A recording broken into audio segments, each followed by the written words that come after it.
October 27, 2025, Tuesday, today presented a series of complications regarding the potential U.S. Russia summit. The planned meeting between the U.S. and Russian foreign ministers intended to lay the groundwork for the summit was called off. Russia is holding firm on its demand for full integration of the Donbas region into its territory, which has become a significant point of contention. The U.S. had put forward a proposal to halt hostilities along the current front lines in Ukraine as a basis for talks, but Russia rejected this. When questioned by the press about whether the summit would proceed, I stated clearly, I don't want pointless meetings. I simply don't have time for unproductive discussions. I had previously announced plans to meet with President Putin face-to-face in Hungary within 2 weeks, following a call on the 16th. However, it now appears increasingly likely that this meeting will be postponed. The foreign ministers' meeting between U.S. Secretary of State Mike Rubio and Russian Foreign Minister Sergei Lavrov, scheduled for the 23rd, was also delayed.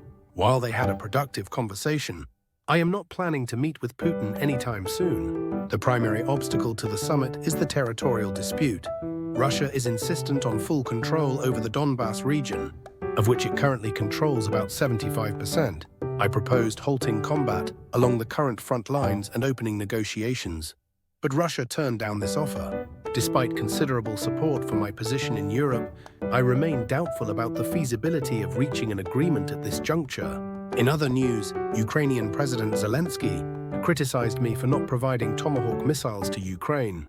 He claimed that Russia has lost interest in diplomatic solutions, but that is not how I perceive the situation. I am open to negotiations, but not at the expense of making unconditional concessions.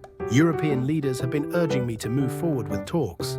They issued a joint statement supporting my position, but there remains a gap between their desired outcome and my approach. NATO Secretary-General Jens Stoltenberg, a close ally of mine, is en route to the U.S. and I will meet with him to hear Europe's perspective. The situation remains uncertain. I've made it clear that I am prioritizing America's interests and will not engage in unproductive meetings. Whether the summit happens or not, the key issue is how we resolve the core disputes, and for now, I believe further talks are unlikely, unless Russia alters its stance on territorial demands.